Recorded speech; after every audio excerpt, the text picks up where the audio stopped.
video. No sé si alguien de acá va a tener.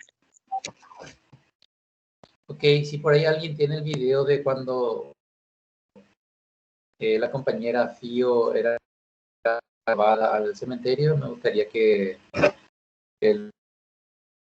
lo pongan con nosotros. O sea, que por ahora busquen nomás. Vamos a ver si tenemos tiempo porque es media hora nada más. Eh,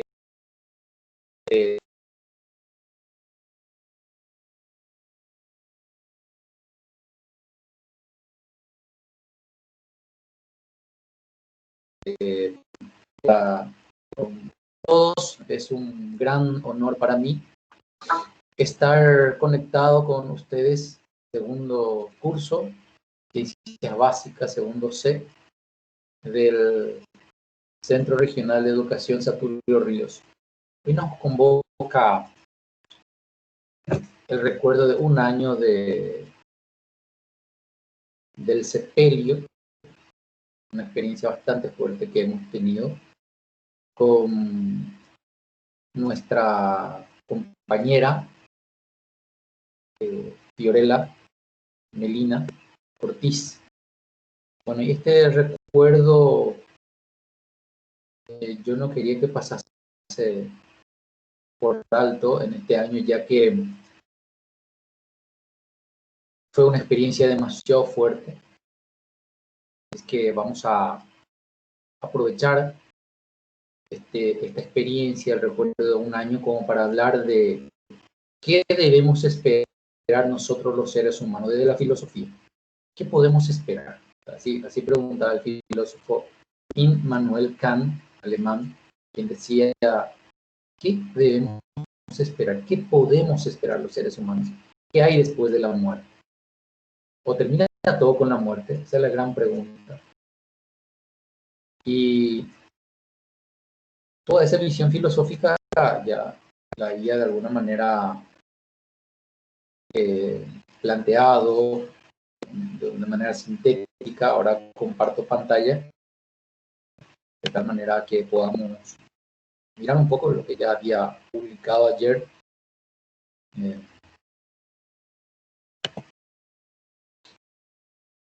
En el Facebook,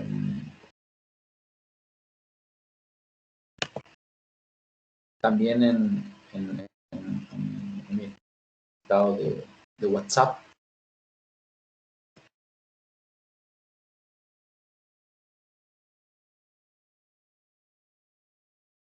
¿Ok?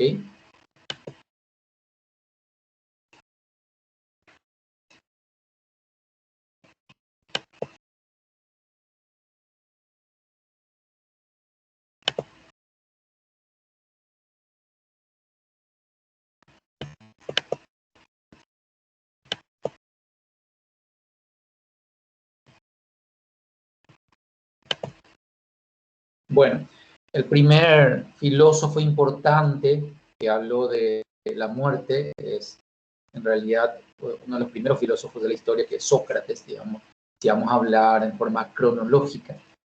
Y habló de la muerte cuando estaba por morir. No sé si ustedes saben, pero me imagino que alguna de ellas les habré explicado que Sócrates fue condenado a muerte. Él era el filósofo más importante de su época. Sin embargo, se pasaba enseñando a los jóvenes de forma gratuita, porque escuchaba una voz interior, en griego daimonium, es decir, demonio, que el traducido del griego en realidad es espíritu. Escuchaba un espíritu en su interior que le decía, están viendo la imagen, ¿verdad? Si me pueden corroborar. Sí, profe. Entonces, demonium, es decir, una voz interior que le hablaba, decía a Sócrates lo que tenía que hacer. Y esta voz interior le decía que tenía que recorrer por todos los lugares, todos los días, enseñando a los jóvenes. Y de manera gratuita. No tenía que cobrar por su enseñanza, siendo él pobre. Vivió pobre, murió pobre. Tenía alumnos con mucha riqueza, que era de la aristocracia de aquella época, es decir, de la familia de los gobernantes, Y estos discípulos, entre ellos, por ejemplo, Platón, por supuesto quería abonarle por su servicio y él no podía aceptar porque esa voz interior no le permitía. Él fue condenado a muerte por dos razones muy conocidas. La primera razón era por corromper a la juventud. De eso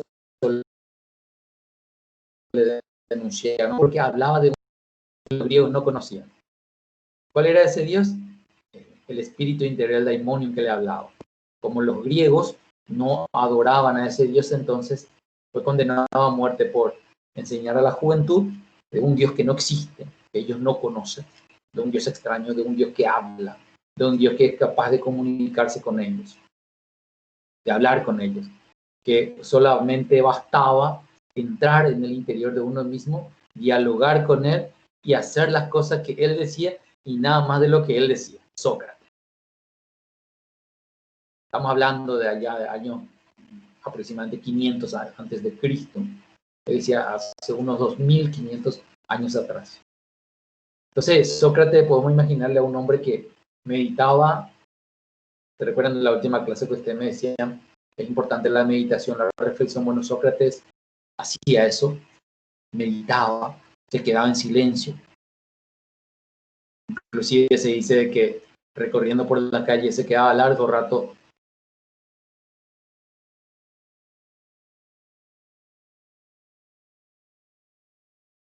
Entonces, hacía esa meditación y a partir de esa escucha de la voz interior, entonces él actuaba.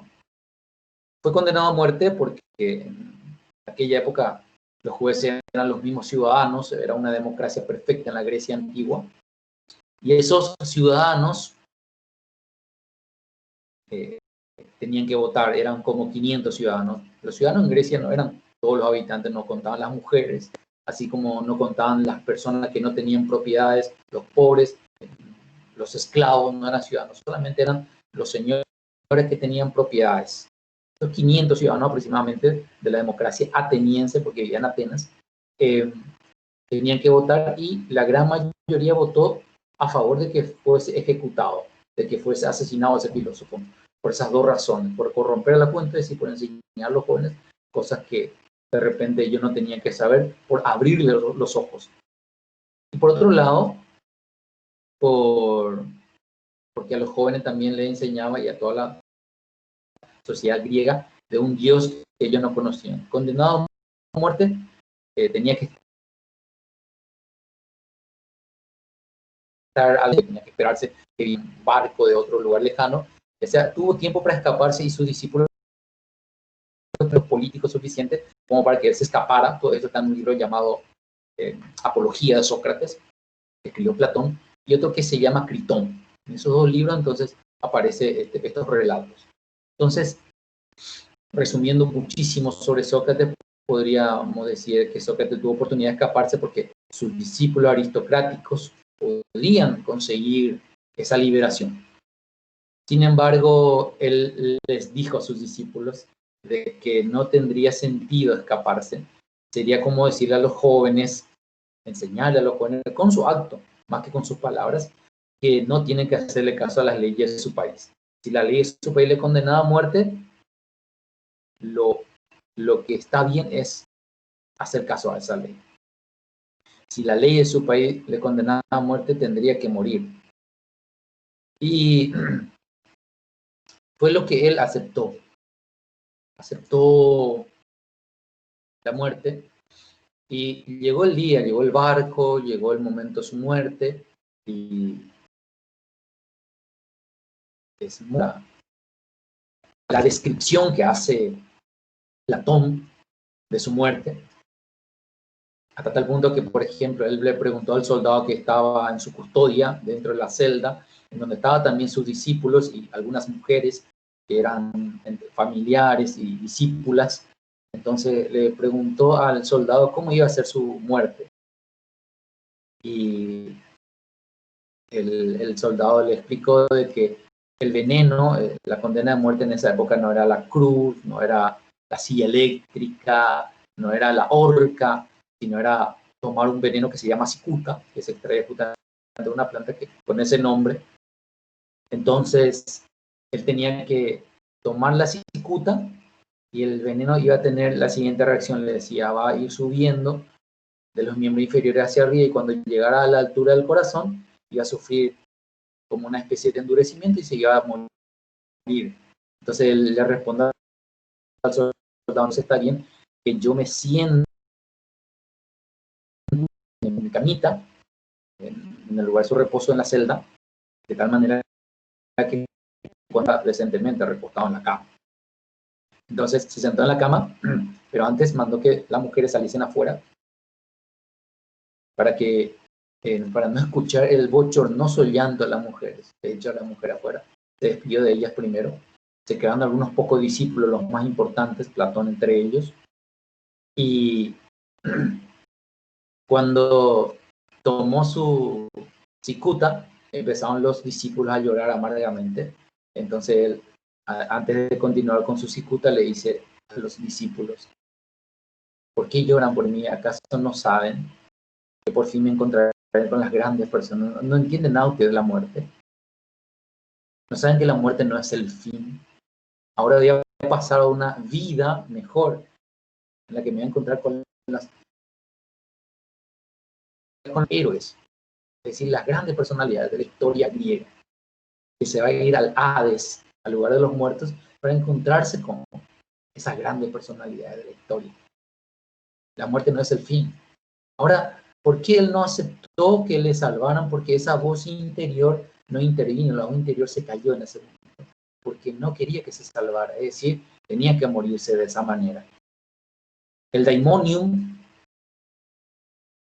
quería que Sócrates muriese ya en ese momento, ya era el momento, y que dejara esa gran enseñanza. Hubo también otra enseñanza que dejó Sócrates, que cuando tomó la cicuta, entonces le dice a los hombres, yo le eché a esas mujeres para evitar este bochornoso momento, y sin embargo ustedes están haciendo lo que yo no quería escuchar, que me lloren. Entonces los discípulos se tranquilizaron un poco, lo que podían contenerse. Y él, para contenerle más, le decía, mi vida termina en este mundo, pero yo paso a un mundo mejor, donde voy a disfrutar de la presencia de otras personas, de las personas que ya no están en este mundo y que han pasado por toda la historia. Me voy a encontrar con las grandes personalidades. Les habló con tanta certeza, no solo para calmarle, sino porque él tenía esa certeza. Entonces continuaba y cuando iba sintiendo que iba llegando a la altura de su cintura, iba alcanzando la parte de arriba hacia su pecho, se recostó. Pero al punto de morirse, parece anecdótico, sin embargo, muy edificante la enseñanza que dejó Sócrates en ese momento. Al punto de morirse, levanta la cabeza, solo la cabeza. Llama a uno de sus discípulos, nunca recuerdo su nombre. Después te van a buscar en internet y van a encontrar. Llama a uno de sus discípulos y le dice, fulano, recuerda pagarle a fulano el gallo que le debemos. Hazlo por ti y por mí. Algo así como no quería quedar con ninguna deuda, él se iba a morir. ¿A quién le importa? Una deuda pendiente. ¿A quién importa? ¿A quién importa lo que va a pasar después de su muerte? Sin embargo, como que tenía esa certeza de que la vida no termina con la muerte, entonces quería como también dejar en claro de que hay que dejar bien las cosas en este mundo. Y fue lo que hizo. Entonces ese es Sócrates. Esa certeza que le dio el hablar con su conciencia, dicen algunos. El hablar consigo mismo, dicen otros. El hablar con Dios, dicen otras traducciones. O el hablar con un ángel o con un espíritu, dicen otras traducciones. Solamente lo pueden un filósofo que yo estudié mucho, llamado Bergson, sobre quien hice yo mi tesis filosófica. En mi investigación encontré que este filósofo halagaba a Sócrates por ser uno de los primeros grandes místicos. La palabra mística significa una capacidad que tiene el ser humano de, a través de la meditación, elevar su alma de tal manera a franquear los límites que existen entre el ser humano y Dios. Es decir, la meditación, según Bergson, nos puede llevar a tener experiencias místicas, a dejar este mundo y encontrarnos con Dios. Fue lo que Sócrates, según él, hizo. Ahora hay dos tipos de misticismo, según Bergson. Uno, misticismo falso, en donde uno trata de aislarse de este mundo para estar solo con Dios. Para Bergson este sería un misticismo falso, porque el misticismo verdadero es este, en el que uno se aísla un rato de este mundo para encontrarse con Dios, para volver al mundo y actuar como lo hacía Sócrates. Él actuaba, hacía cosas, enseñaba a los jóvenes. Bien. Y sin cobrar nada porque lo que el espíritu le decía. El misticismo verdadero, entonces, es la capacidad de entrar en contacto con Dios y actuar. El primer gran místico, según Bergson, fue Jesús de Nazaret. Porque Jesús de Nazaret hablaba con Dios, con su Padre, en este caso, según él mismo contaba, y volvía a la acción. Actuaba continuamente. Les decía a la gente, no se preocupen, el ser humano es más importante que el sábado, por ejemplo. Eso le mereció. Fue también condenado a muerte. Y tampoco escapó pudiéndolo hacer, como le pasó también a Sócrates, de su muerte. Él sabía que iba a morir, le iban a agarrar, y se fue en el huerto de Getsemaní, según los relatos bíblicos, según los evangelios, y en Getsemaní le dice a su padre, Padre, si quieres, aparta de mí este cáliz, aparta de mí este sufrimiento, pero no se haga lo que yo quiero. Así como ser humano, a mí me gustaría salvarme de pasar por estos sufrimientos. Mis instintos, mis impulsos, mis sentimientos quieren apartarse, pero no se haga lo que yo quiero, sino lo que quieres tú. Y el padre permaneció callado. Así como con Sócrates el daimonio permaneció callado cuando él iba a morir. Y Jesús aceptó su muerte. Fue condenado a muerte y murió. Y con su muerte, según los relatos bíblicos, rescató a todos los seres humanos. Yo preparé varias cosas, pero vamos a una cosa muy sencillita. Alguien me planteó. ¿El texto, verdad? ¿Me confirman, chicos?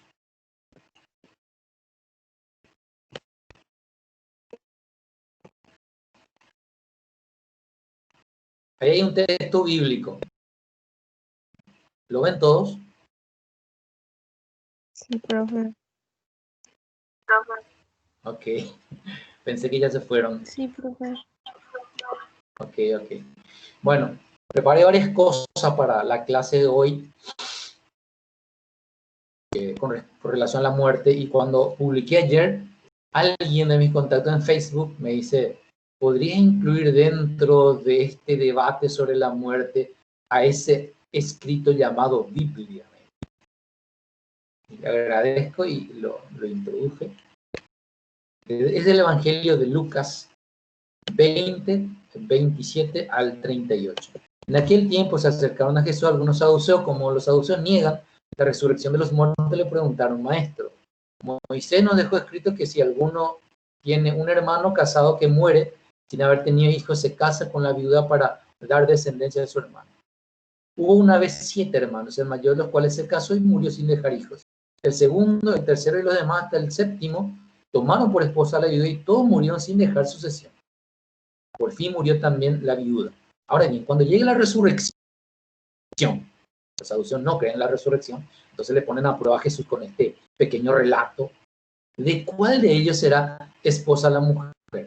Pues los 7 estuvieron casados con ella. Jesús les dijo, me encanta esta respuesta de Jesús. En esta vida hombres y mujeres se casan, pero en la vida futura los que sean juzgados dignos de ella y de la resurrección de los muertos, no se casarán ni podrán ya morir, porque serán como los ángeles e hijos de Dios, pues Él los habrá resucitado. Y que los muertos resucitan, el mismo Moisés lo indica en el episodio de la zarza, cuando llama al Señor Dios de Abraham, Dios de Isaac, Dios de Jacob, porque Dios no es Dios de muertos, sino Dios de vivos, pues para Él todos viven. Es decir, según la Biblia y este relato, nada más y nada menos que del Evangelio de Lucas, que se hace eco de las palabras del mismo Jesús, de este gran hombre, de este gran maestro. Y probablemente según la creencia cristiana de este Dios, es que Dios no es un Dios de muertos, sino de vivos. Porque los que mueren resucitan. ¿Y cómo es la resurrección de los muertos, según Jesús? Que no se casarán ni podrán ya morir, porque serán como ángeles y serán hijos de Dios. Los ángeles no son ni mujeres ni varones, por eso ya no pueden casarse. Los ángeles son espíritus y son hijos de Dios. Así relata el Evangelio. Y bueno, de esta manera introducimos la visión bíblica. Antes de,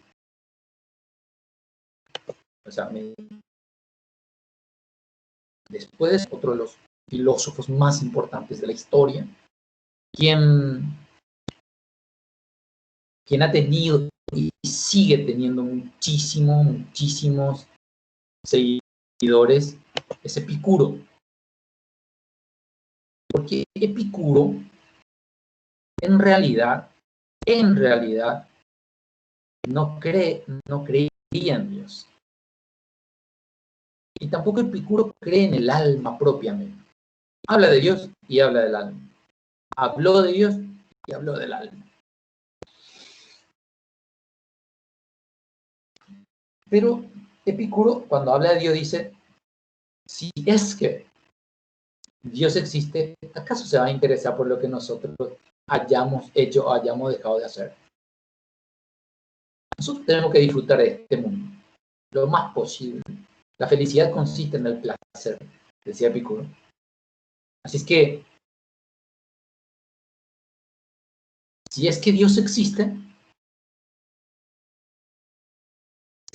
omnipotente, omnisciente, puro amor, tanto que va a ser tan grande, que no se va a interesar por las pequeñeces que nosotros hagamos o dejemos de hacer. Vos cometiste ese pecado que no debería de cometer nadie, lo peor del mundo. ¿Acaso a Dios le va a preocupar eso? ¿Saben qué? El único error que yo encuentro en el relato de Epicuro es esa, como digo, esa trivialización de Dios. Es decir, esa poca importancia que le da a Dios. En cuanto a Epicuro, es como que le relativiza a Dios. Pero en cuanto a, digamos, si cristianizamos, si vemos a Epicuro desde el punto de vista cristiano, vamos a encontrar que en realidad es cierto, es verdad absoluta. Y para eso les remito a otro texto cristiano que se encuentra allá por Lucas 15, no recuerdo bien, no importa. El texto sí existe y que habla de una parábola, la parábola del hijo pródigo, cuando un señor tenía 2 hijos, el señor tenía su hacienda, el menor de los hijos le dice a su padre, padre, dame la parte de mi herencia que me corresponde y yo quiero disfrutar de la vida. Yo quiero ser un epicureísta, porque para mí la felicidad consiste en el placer, le dice, ¿verdad? Y su padre, que era muy bueno, le dice, dale, hijo, la mitad de mi hacienda es tuya, así es que le da la mitad de todo lo que le pertenece, la otra mitad era de su hijo mayor. El hombre, lleno de dinero, lleno de riqueza, se va a un país lejano. En ese país lejano disfruta, se lleva la gran vida, goza de todo. Y comete los pecados o comete acciones que nosotros llamamos pecados del cristianismo. De hecho, la Biblia dice que gastó su dinero en fiestas, en borracheras, y se gastó en mujeres. Pero cuando terminó su riqueza, cuando ya gastó todo, tenía tanta hambre que buscó trabajo, le dieron trabajo en una chanchería, cuidando de cerdos, se hubiese llenado la panza con la comida de los chanchos, que él mismo le daba a los chanchos, pero nadie se lo permitía. Entonces reflexionó y dijo, en la casa de mi padre hay tal cantidad de comida que hasta los sirvientes, hasta los esclavos, diríamos hoy en día, hasta los esclavos comen bien. Volveré a la casa de mi padre y le diré, perdóname porque he pecado contra Dios, los pecados que cometí, y pequé contra vos también porque no te respeté y viví mi vida como si no me interesase nada. Volvió. Dice el relato bíblico que su padre le estaba esperando como todos los días, mirando a lo lejos el camino. Y cuando lo vio venir después de muchos años, cuando lo vio venir, le reconoció inmediatamente a su hijo. Salió él, el viejo, salió corriendo. Cuando lo vio regresar, dice el relato bíblico, lo abrazó, lo llenó de besos. Y su hijo entonces comenzó el relato que había preparado para su papá y le dice, padre, no merezco, he pecado. Y su padre le dice, le interrumpe, rápido, le dice a sus sirvientes, tráigame un zapato para su pie, una sandalia para sus pies, tráigame un anillo, póngalo en su dedo, traigan la vaca más gorda, porque vamos a hacer una fiesta, porque este hijo mío estaba muerto y ha vuelto a la vida. Asimismo, al papá no le importó todo lo que él haya hecho, que haya gastado la mitad de su fortuna, de todo su sacrificio, que haya cometido esas barbaridades. Asimismo dice Epicuro, si Dios es tal, es el ser más grande que puede existir, que creó todo esto, no se va a interesar por las boludeces que nosotros cometemos. Esas boludeces, esas estupideces, a nosotros nos importa mucho. ¿Qué hizo tal? Que cometió aquel. Y nosotros le señalamos con el dedo, le marginamos al prójimo, a la prójima, hablamos mal del prójimo, a la prójima. Si pudiésemos, le asesinaríamos.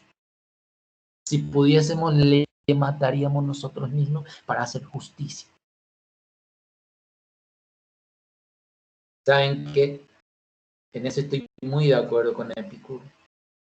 Que si Dios existe, y tiene que ser por la palabra mía, la palabra Dios significa el ser más grande en el que podemos pensar. Y ese ser entonces no nos daría más que amor. Entonces me van a preguntar, ¿y entonces podemos hacer todos los delitos que queramos y Él siempre nos va a perdonar? Yo no soy quien para decirles. Lo único que sé es que Dios que existe. Es la palabra. Dios mismo San Anselmo en Canterbury, siglo XI, época cristiana, dice, Dios es el ser más grande en el que podemos pensar. Es omnipotente, omnisciente, puro amor, pura bondad. Y si ese ser existe, por lo tanto, tiene que perdonarnos todos los pecados. Parece ser que desde el punto de vista cristiano, sin embargo, para que Dios nos perdone, tenemos que pedírselo. Tenemos que volver a la casa del Padre, como ha hecho este hijo pródigo. Entonces, dice la famosa frase, la muerte no nos interesa. Cuando nosotros estamos, ella no está. Y cuando ella está, nosotros ya no.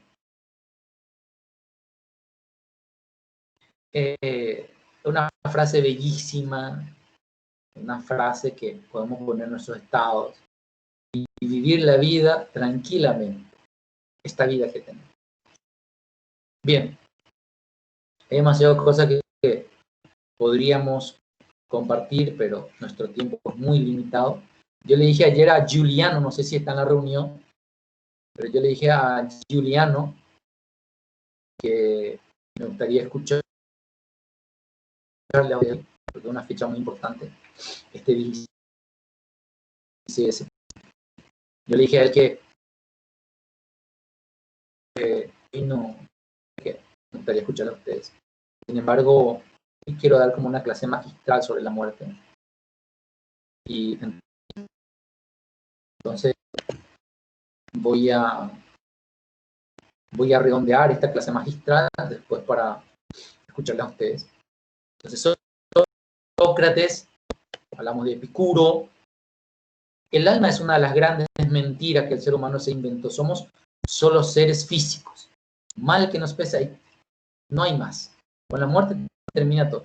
Somos seres naturales, así como el perro, así como el sapo, así como cualquier árbol. Nosotros somos un ser vivo más en este mundo. Y con la inteligencia nos hemos inventado el cuento de que tenemos alma para poder tranquilizar un poco nuestras conciencias, de tal manera a no asustarnos ante la muerte, esa idea de muerte. Decía un filósofo francés, a quien se le conoció con el nombre de Barón de Holbach. Este filósofo murió exactamente en el año 1789, es decir, en el año del comienzo de la Revolución Francesa. Y hay que entender que los filósofos franceses, llamados los ilustrados de esa época, es decir, todo lo querían iluminar con la mente, todo lo querían entender con la mente. Y con la mente podemos entender claramente una cosa. Podemos entender que nosotros, si es que analizamos un ser vivo, a ver, hagamos una disección de un sapo. Entonces agarramos un sapo vivo, empezamos a cortarlo, por supuesto se va a morir. Encontramos su órgano y tal cosa, cómo funciona. Yo había hecho con una gallina cuando estudiaba veterinaria en el colegio todavía. Y me emocioné muchísimo porque dije, qué buena enseñanza que tengo en este colegio, en Carlos Fan, el Coronel Oviedo. Me había emocionado bastante el haber estudiado, estaba en el quinto curso de aquella época, lo que sería el segundo año, lo que están ustedes ahora. Entonces, el doctor Celso Kennedy, hoy día diputado, veterinario también, entonces nos enseñaba sobre la disección de un ser vivo. Él decía, es mejor diseccionar una gallina porque después podemos comernos. Un sapo a lo mejor no vamos a querer comer. Entonces, vemos las partes, y había sido, tiene corazón, tiene pulmón, funciona. Y es lo que pensaban estos ilustrados franceses.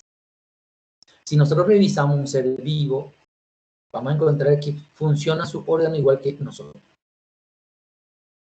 Y por lo tanto, cuando nosotros vamos manejando un vehículo, cuando tu papá va manejando un vehículo y accidentalmente atropella un sapo, te pasa encima y todo su tipo pasa afuera. Muy, muy feo todo eso. Sin embargo, no nos detenemos a recoger el cuerpo, a enterrarlo y hacer unas oraciones, porque en nuestra mente está de que es solo un ser de carne y hueso. No tiene más que eso. Es lo mismo que pensaba Barón de Holmes. Así como ese sapo no tiene más que carne y hueso, y termina, y así como nace, muere, termina su ser como ha nacido desde la nada.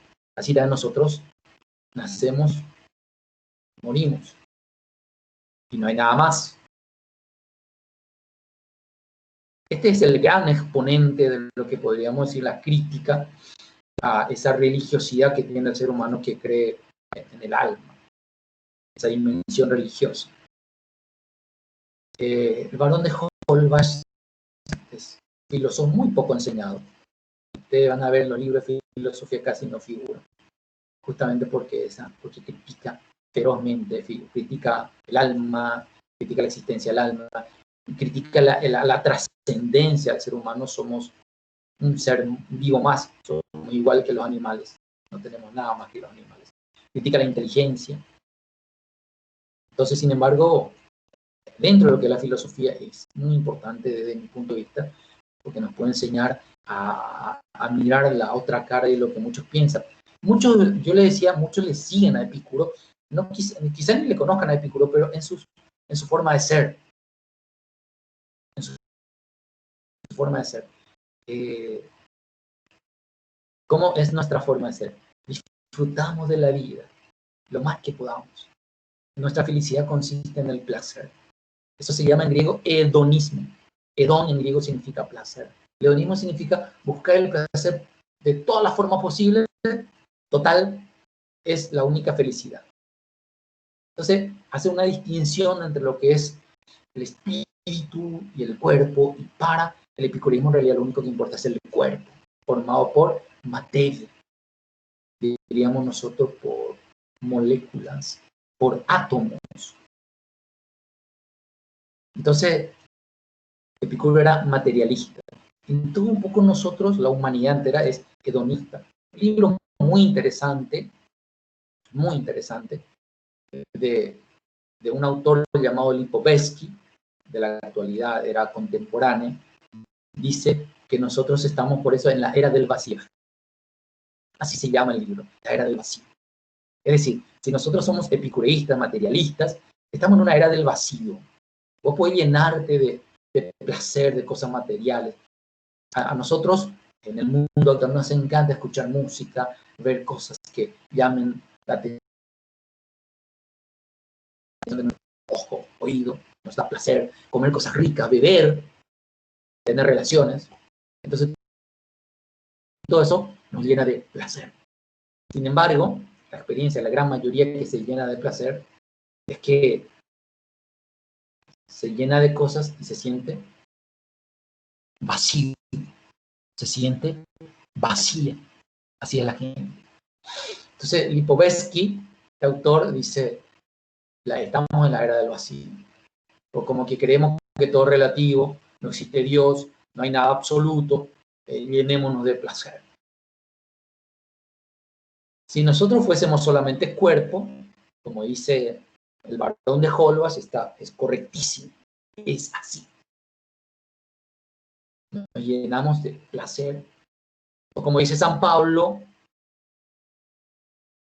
si no se resucita, si no tenemos alma, si no hay más que esta vida, comamos, bebamos y disfrutemos de este mundo, que mañana moriremos. Continuando con nuestra reflexión, vamos a mencionar nada más por una cuestión de tiempo, no podemos profundizar a todos los filósofos, de hecho en una sola clase, pero es mi intención darles una clase bastante profunda, lo más profundo posible de lo que es sobre la muerte. Ahí escribí sobre una santa, una mística, se llama Santa Teresa de Jesús, un poema que había escrito ella. El poema es largo, solamente rescaté lo que podría darnos un poco de su visión. Decía ella que este mundo, este cuerpo es una cárcel para el alma, y que le encantaría liberarse de esta cárcel y estos hierros en que el alma está metida. Solo esperar la salida me causa un dolor tan fiero que muero porque no muero. Y dice después, aquella vida de arriba es la vida verdadera. Hasta que esta vida muera, no se goza estando viva. Muerte, no me seas esquiva. Vivo muriendo primero, que muero porque no muero. Este es el otro extremo. Uno es lo que yo le decía, gozar demasiado de esta vida, como el epicureísmo, como la sociedad actual, como la globalización, como en la era del vacío. Y el otro extremo es, mi cuerpo no importa, el placer de este mundo no importa, el único gozo en la vida verdadera es la muerte. Porque cuando yo haya muerto, voy a encontrarme con Dios. Se va a liberar mi alma de esta cárcel y de estos cierros. Por eso le ruega a la muerte que no le sea esquiva, sino que le agarre y que le lleve. hay mucho que decir, como decía, solamente vamos a tomar ya tangencialmente. Después en otro momento podemos profundizar a algunos de estos filósofos. Descartes, el gran filósofo del alma, es Descartes. Porque no voy a poder relatarle todo lo que él dice en su discurso. Él mete un libro pequeño, pero muy, muy, muy interesante por cuanto que te hace pensar. Solamente lo que escribía casi pienso es porque existo. Cogito ergo sum. Pensé don Jesús en francés. Y puedo pensar en no tener alguna parte de mi cuerpo. Y seguiré existiendo. A ver, porque no soy solo cuerpo. El año pasado, a esta altura del año, así como nosotros hemos tenido una fuerte en el colegio, como el sepelio de la muerte y el sepelio de nuestra compañera Fío, así también en ese mismo tiempo, por alguna situación casual, hemos tenido la experiencia de Anita. Anita se había querido, Ana Gamarra, se había querido quitar la vida, y un año antes, ¿verdad?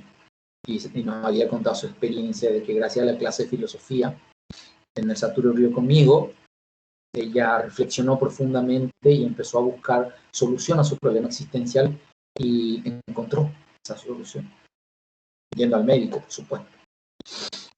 Y la filosofía solamente le abrió la puerta para que buscase esa solución. Y bueno, y así también tuve la suerte, la experiencia vital para mí, de que una de mis alumnas de colegio, de como 15 años, 13 años quizás, que había terminado su bachillerato en el Ítalo Paraguayo, y me pidió irme a mi clase de la facultad, donde yo enseñaba a los alumnos de psicología en la Columbia de Asunción. Le enseñaba epistemología se llama la materia. Entonces ella pidió irse a mi clase. Por supuesto, ya puede ser que ella nos contase su experiencia, que ella me había contado unos meses atrás. Me había confiado su experiencia, y su experiencia era súper fuerte. Recuerdo que me había escrito en el Facebook y me había dicho: profe, te quiero contar algo. Tengo una enfermedad muy grave. Después me iba ya por WhatsApp, me iba mandando algunas imágenes, cuando ella ya por fin podía compartirlo. Y a mí me fue muy chocante porque yo tengo hijas también, y ella me había enviado la foto de que en realidad por su enfermedad se le tuvo que amputar uno de sus pies. Entonces ella se fue manejando un auto, con su pie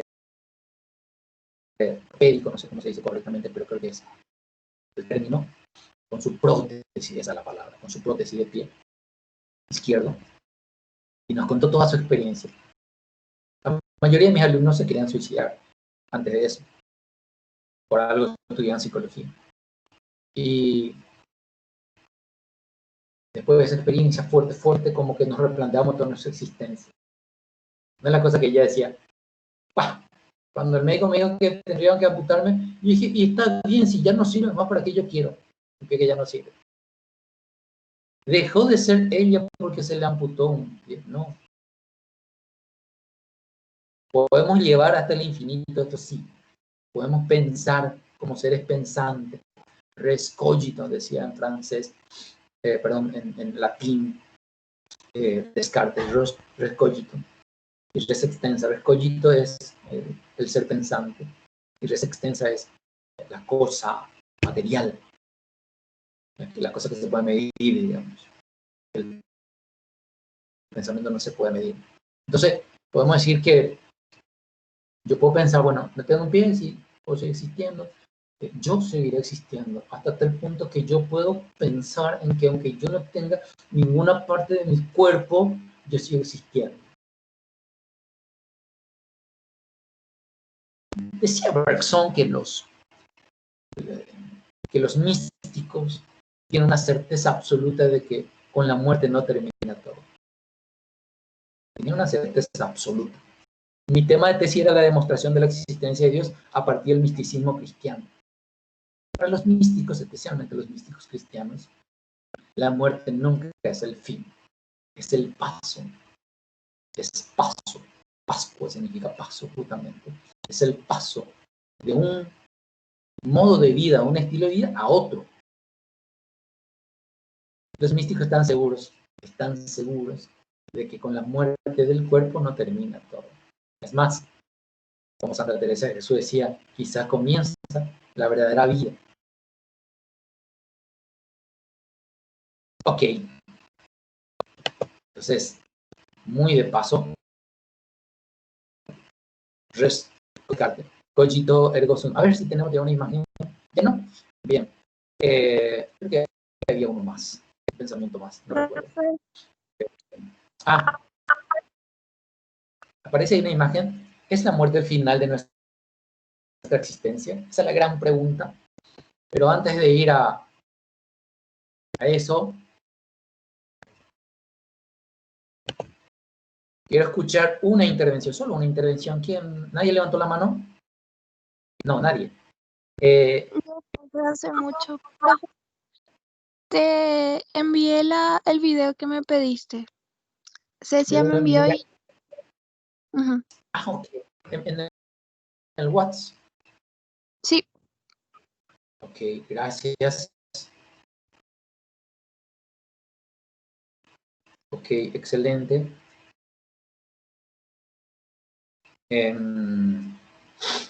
Antes de...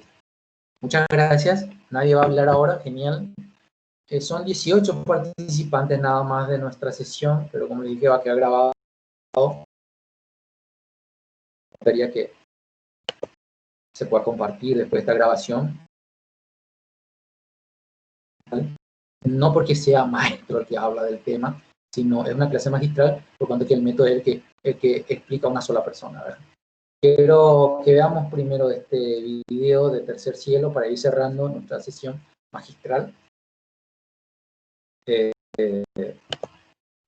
¿Están viendo? Sí, profe. ¿Me comienza? Ok, gracias.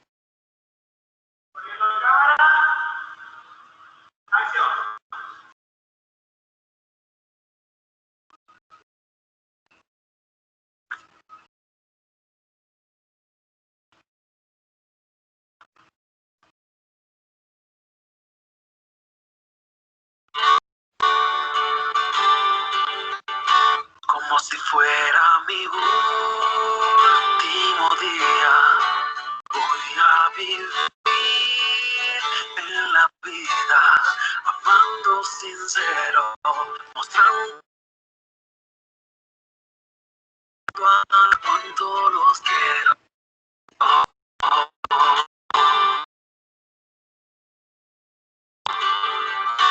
Como si fuera mi último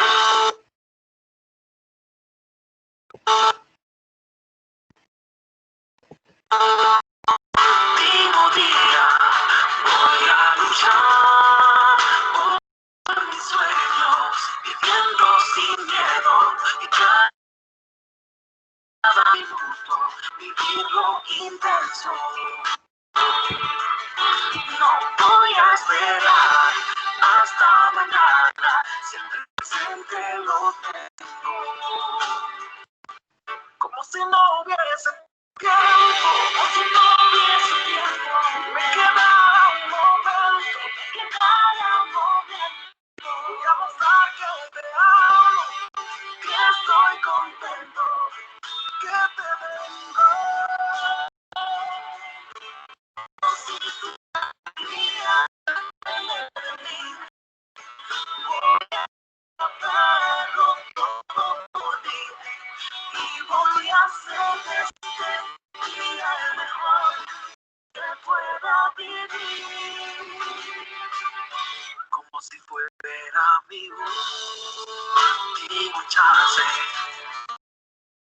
para mirarte de nuevo. Haré del momento el más importante de tu recuerdo.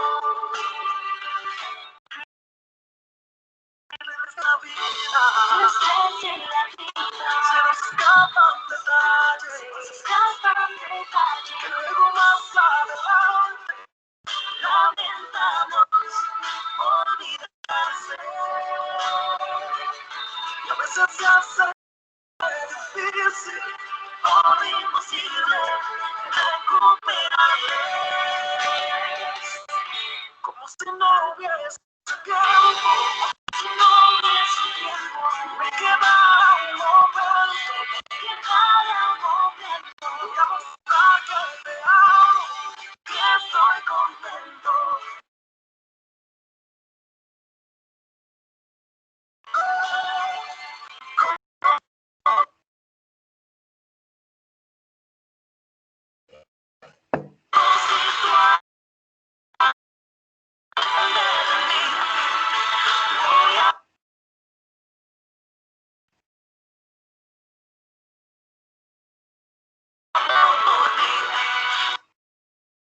Voy a hacer de este día el mejor que pueda vivir. Disfrutar todo aquello que Dios me brindó. Mis amigos, familia y amor. Y voy a hacer de este día el mejor que pueda vivir. Voy a hacer de este día el mejor que pueda vivir.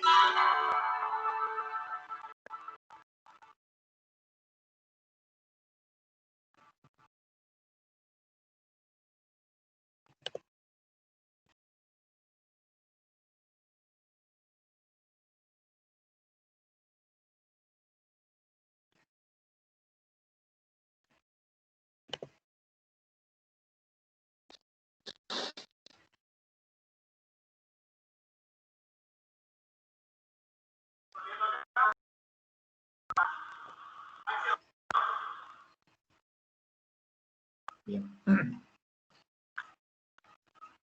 En cuanto al paso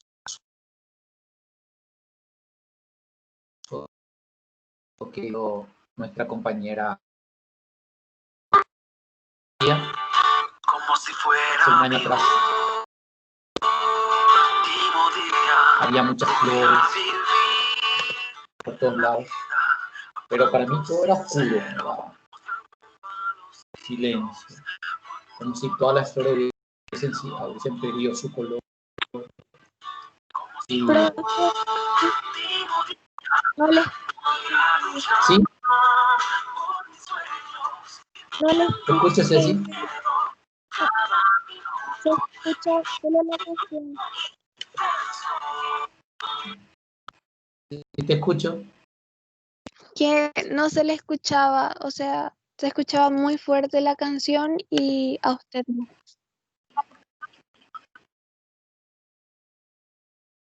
Ah, ok.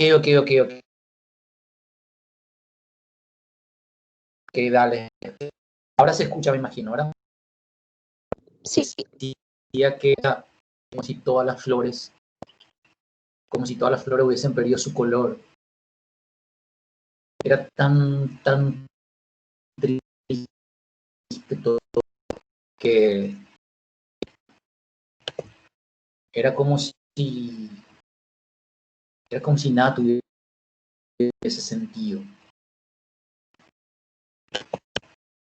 Y eh,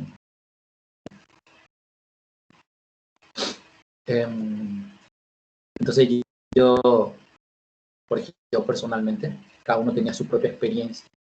Recuerdo que había gente como Luana,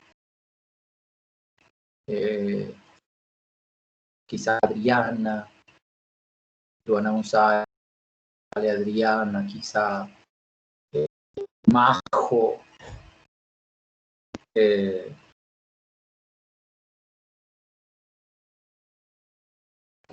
como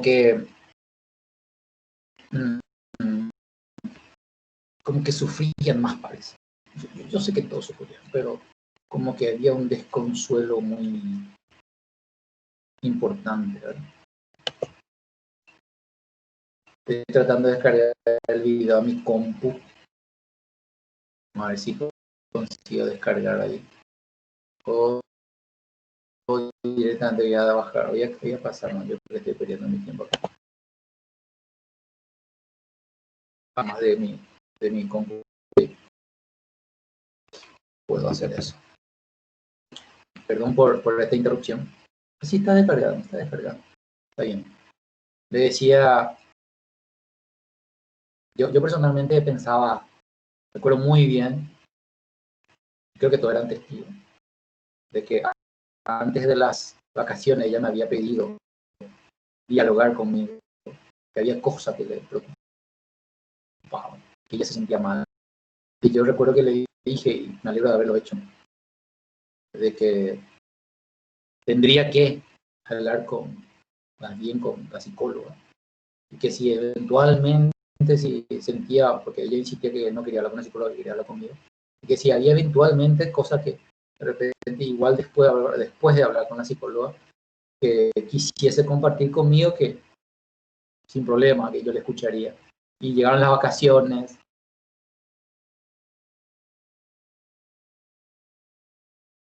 de 15 en aquella época, y el 16 de julio ella, martes 16 de julio, ella conversa conmigo. Habremos hablado una hora, yo creo que no es que quería dar tanto clase. Le dije, ustedes no sé qué, y, completen la tarea y yo voy a hablar acá con Fío. Y hablamos toda la hora de clase. Me alegro muchísimo haberlo hecho también. Pero a ver, lo que dice Tercer Cielo, pero si hubiese sabido que ese era el último día que iba a estar con nosotros, que fue el último día que estuvo con nosotros, ese martes 16 de julio, el miércoles, ya no se fue. El jueves tuvo esa enfermedad, en la víspera de su viernes 16 de julio, que era su cumpleaños. Creo que era 16 de julio, si no recuerdo. Lo cierto en lo concreto es que ya no estuvo con nosotros hasta verla después de la forma que le vimos y le llevamos al cementerio. Y si nosotros hubiésemos sabido, que era el último día, pero nunca lo íbamos a adivinar, nunca lo íbamos a poder saber, eso era imposible, hubiésemos tenido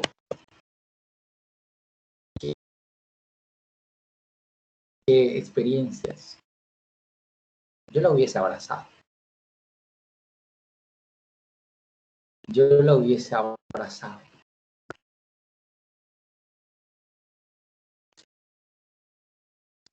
Dado con ella.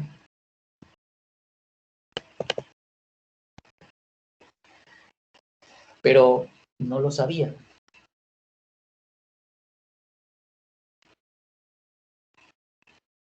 Ese es el gran problema, nuestra limitación de conocimiento. No podemos saber muchas cosas.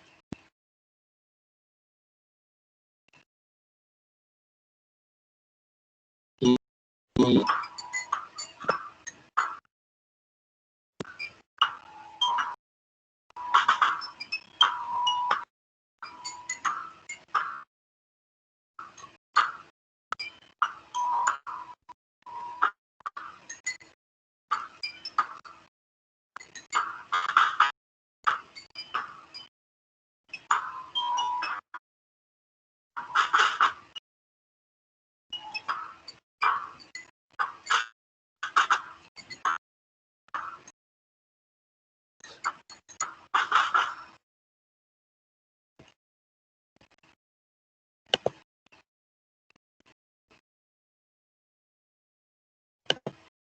bueno, es muy, muy fuerte, muy fuerte.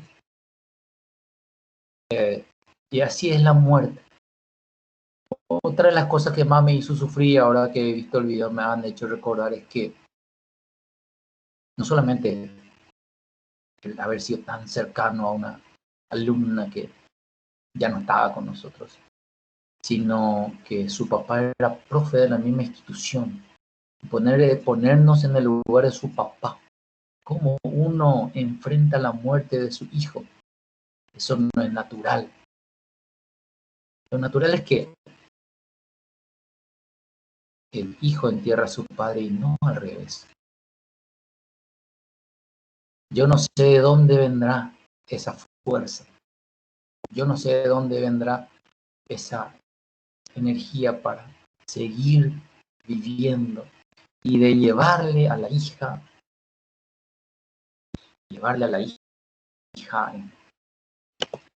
hasta su pelo. Yo no sé. Yo no sé de dónde saldrá esa fuerza. Pero eso también me destrozó el alma. Así es que hoy en esta clase les he dejado una enseñanza filosófica. Y la enseñanza filosófica es esta. Tenemos que discernir si nuestra vida realmente es solo materia, si somos solamente un animal más, como dice el Barón de Holbach, o si por el contrario es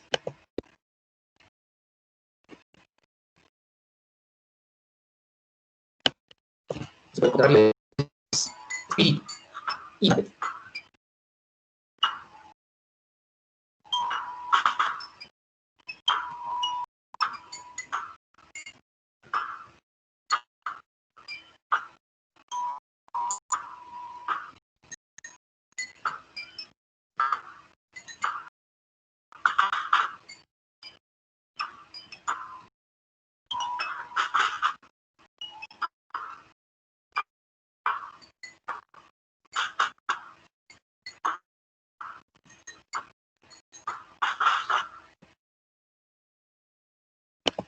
Yo, mi respuesta personal, muy brevemente, cuando yo era ateo, como ustedes saben, entre el año 2014 que escribí La risa fuerte y el año 2016 que se enfermó gravemente mi hijo más pequeño. En ese tiempo, durante 2 años, cuando yo era ateo, en ese tiempo falleció también un mes de julio un primo mío, en donde me fui al sepelio naturalmente. Había fallecido en Buenos Aires, se le trajo después de 40 días. Es hijo de la hermana de mi mamá, un primo hermano. Entonces cuando llegué ahí en la campaña, en la oscuridad que llegó el cuerpo, cuando yo llegué ahí a la noche, me había dicho mi tía, qué suerte que viniste, que vas a rezar, o porque se va a poner muy, en guaraní me dijo todo eso, porque se va a poner muy contento tu primo que vos reces. Yo era ateo en ese momento. Entonces me aparté en la oscuridad era en un cerro, allá en el Cerro Verde, Zapucay, en el bosque, me aparté hacia la oscuridad y pensé yo, ¿qué hago? Y dije yo soy filósofo, pero no le voy a explicar desde el punto de vista de, no sé, Bergson, desde el punto de vista de Platón. Son personajes a quienes no entienden. Le voy a explicar en su lenguaje, voy a hablarles de la Biblia, voy a hablarles de María, voy a hablarles de Jesús. Hice eso, hice una oración, y bien, yo era ateo. Pero después de eso, cuando estaba justo en la universidad donde yo me recibí, en el ISEF jesuita, me pidieron para que yo enseñara, ya estamos en el año 2016, que yo enseñara en el segundo semestre filosofía cristiana. Yo le había dicho al sacerdote, el doctor, el jesuita, el doctor Gabriel Insaurralde, yo le había dicho que yo no podía enseñar algo que yo no profeso el cristianismo en ese momento. Le decía que yo no tenía religión, y él me dice, yo sé que no profesas, pero sé tu formación y quiero que enseñe vos filosofía cristiana. Entonces, ¿qué hice yo? Me fui a la facultad a retirar unos cuantos libros, justo en el momento que mi hijo estaba internado en el hospital pediátrico. Y mientras mi hijo estaba internado, yo leía algunos libros de filosofía cristiana, y uno de ellos, Fides et Ratio, Fe y Razón, que escribió Juan Pablo II, aquel que fuera papa de la Iglesia Católica. Dice él, la filosofía no tiene respuestas al problema del dolor, al problema del sufrimiento y al problema de la muerte. Cristo sí tiene una respuesta a estos problemas. Después de eso, un rato más, En esa madrugada yo ya estaba de rodillas al lado de la cunita de mi hijo, pidiéndole a Dios y diciéndole a Dios, no me importa mi filosofía, no me importa todo lo que yo me creí de la filosofía, lo único que me importa es la salud de mi hijo. Desde ese momento yo sostengo una filosofía, la filosofía que yo sostengo que es mejor creer que no creer, porque si yo no creo, no hay esperanza, termina todo con la muerte. Si yo creo, así mismo decía Pascal, un filósofo, yo no recuerdo bien la fecha, si fue 1600, 1700, y decía Pascal, es mejor creer que no creer, y yo digo, y le agrego a lo que dice Pascal, aunque Dios no exista, aunque había sido Dios no existe, es mejor creer que no hacerlo, porque si yo no creo, estoy diciendo que en realidad sí creo que el ser humano es solamente un ser material. Y por lo tanto, comamos y bebamos que mañana moriremos. Pero si yo creo, puedo esperar mucho más. Esto sería solamente el comienzo de mi existencia. Y yo prefiero creer que no creer y vivir creyendo que vivir no creyendo. Así es que yo sí creo. Y yo sí creo que con la muerte pasamos a una vida mejor. Y yo sí creo de que mi papá está en los brazos, mi papá, que murió cuando yo tenía 17, está en los brazos de Dios y que es extremadamente feliz, tanto que por nada del mundo vendría de vuelta a este mundo. Yo creo que Ina Fiorella Ortiz está en los brazos de Dios y que nuestras oraciones le llegan a Dios y le llegan a Medina Fiorella. Y yo creo, no quiero influenciar en el pensamiento de ustedes, solamente les estoy diciendo lo que yo creo. Yo creo que el ser humano no es solamente cuerpo, es también alma y es mente. Y todo eso en una combinación perfecta que nosotros debemos de desarrollar, debemos de cuidar nuestro cuerpo, nuestra alma y cultivar nuestra mente para poder vivir realmente como tenemos que vivir. El ser humano es el único ser que tiene que hacerse. Los demás seres son como nacen y terminan como nacen. Muchas gracias por estar allí. Va a quedar esta grabación. A mí me gustó muchísimo. Así es que espero que a ustedes les sirva también esta clase. Y nos vemos oportunamente. Adiós, profe. Gracias. Gracias, Gracias, profe. profe. Gracias, Esperen profe. antes de escuchar.